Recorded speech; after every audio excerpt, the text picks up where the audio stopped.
Bismillahirrahmanirrahim. Rasulullah sallallahu alaihi wasallam bersabda, "Ta'arraf ila Allah fir rakha, ya'rifka fi syiddah." Hendaklah engkau mengenal Allah di kala senang, maka pasti Allah akan mengenalmu di kala susah.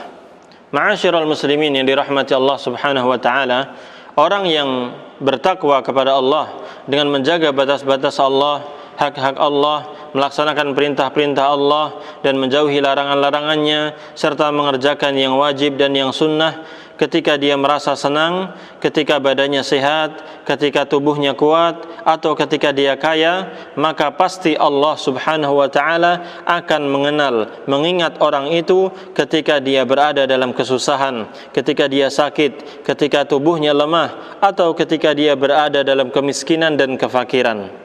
Oleh karena itu, hendaklah setiap muslim senantiasa beribadah kepada Allah Ta'ala dengan memurnikan keikhlasan hanya kepadanya di setiap waktu dan kesempatan. Sebab pada umumnya manusia ketika sedang mendapatkan kesenangan akan melupakan Allah Subhanahu wa Ta'ala, dan ketika dia sedang mengalami kesusahan barulah dia mengingat Allah Subhanahu wa Ta'ala.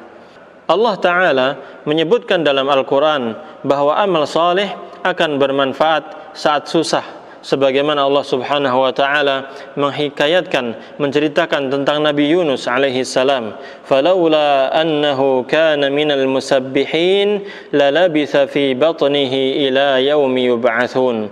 Maka sekiranya dia tidak termasuk orang-orang yang banyak berzikir, bertasbih kepada Allah, niscaya dia akan tetap tinggal di perut ikan itu sampai hari berbangkit. Al-Quran Surat As-Saffat ayat 143 sampai 144. Demikian pula sebaliknya, amalan buruk akan mengantarkan pelakunya kepada kesusahan dan kebinasaan, seperti yang terjadi pada Fir'aun yang biasa berbuat kerusakan. Allah Subhanahu wa ta'ala berfirman, "Hatta idza adrakahul gharaq qala amantu annahu la ilaha illa alladhi amanat bihi banu Israil wa ana minal muslimin. Al-ana wa qad asaita qablu wa kunta minal mufsidin." Sehingga ketika Fir'aun hampir tenggelam, dia berkata, "Aku percaya bahwa tidak ada Tuhan melainkan Tuhan yang dipercayai oleh Bani Israel, dan aku termasuk orang-orang muslim yang berserah diri. Mengapa baru sekarang kamu beriman, wahai Fir'aun?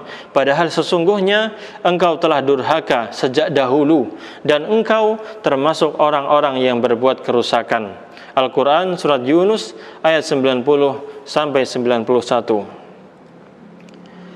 Pengenalan seorang hamba kepada Rabb-nya terdiri dari dua macam. Yang pertama, pengenalan secara umum, yaitu mengakui keberadaan Allah, membenarkannya, dan beriman kepadanya. Yang kedua, pengenalan secara khusus, yaitu kecenderungan hati seorang hamba kepada Allah secara total. Dia merasa tentram dengan zikir kepadanya, senantiasa merasa malu, takut kepada Allah, dan mengharap hanya kepada Allah. Pengetahuan yang khusus inilah yang terjadi pada orang yang telah mengenal Rabb-nya dengan benar. Inilah yang paling penting, karena hal ini mengandung konsekuensi untuk senantiasa beribadah hanya kepada Allah dengan ikhlas di setiap keadaan. Akan tetapi, kebanyakan manusia hanya mengenal dan kembali kepada Allah Subhanahu wa ta'ala ketika sedang berada dalam kesulitan, ketika hatinya merasa sedih, gundah, dan berduka, ketika dia sakit, ketika tubuhnya sudah lemah, ketika berada dalam kemiskinan dan kefakiran, serta berbagai kesusahan dunia lainnya. Pengenalan yang benar dari seorang hamba kepada Allah adalah ketika dia sedang dalam keadaan lapang, sedang dalam keadaan senang, bahagia, dia selalu beribadah kepada Allah Subhanahu wa ta'ala. Maka ketika dia berada dalam keadaan sempit, dalam keadaan yang susah dan sedih, maka pada saat itulah Allah akan mengenalinya dengan menolong dan membantunya. Ma'asyiral muslimin yang dirahmati Allah Subhanahu wa ta'ala, pengenalan Allah kepada hambanya juga terdiri dari dua macam.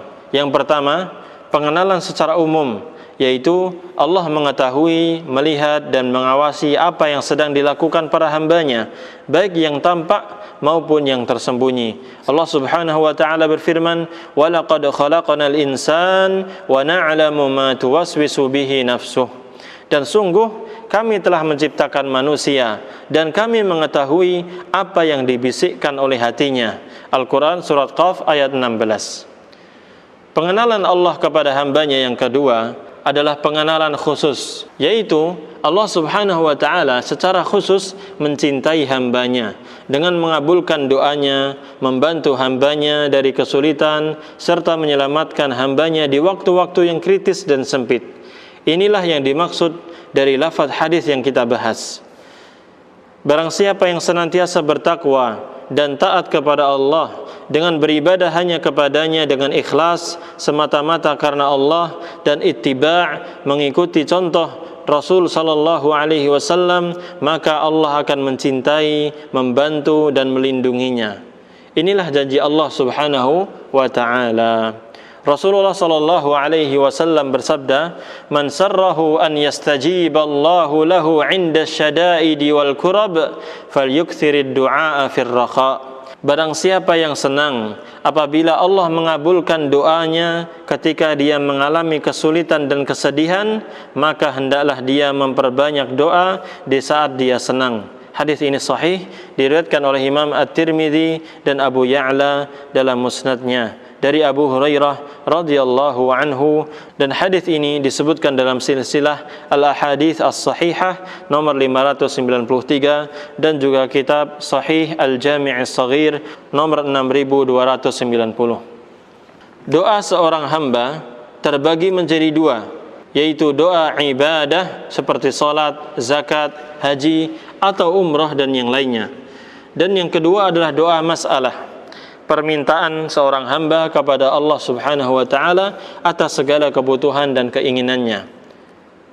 Imam Ibn Rajab Al-Hambali rahimahullah taala berkata, "Faman 'amala Allah bit-taqwa wat-ta'ati fi hali rakha'ih, 'amalahu Allah bil-lutfi wal-i'anati fi hali shiddatih." Barang siapa yang bermuamalah dengan Allah dengan takwa dan mentaatinya dikala dia senang, maka Allah akan memberikan kasih sayang kepadanya dan menolongnya di saat dia mengalami kesulitan. Disebutkan dalam Jami'ul Ulumi wal Hikam jilid 1 halaman 474. Saudaraku yang dirahmati Allah Subhanahu wa taala, perhatikanlah bagaimana keteladanan para nabi dan rasul alaihi wassalatu wassalam, di mana mereka tidak pernah berhenti berdoa dan mereka senantiasa ingat kepada Allah. Maka tatkala mereka berada dalam kesulitan, Allah pun menolong mereka.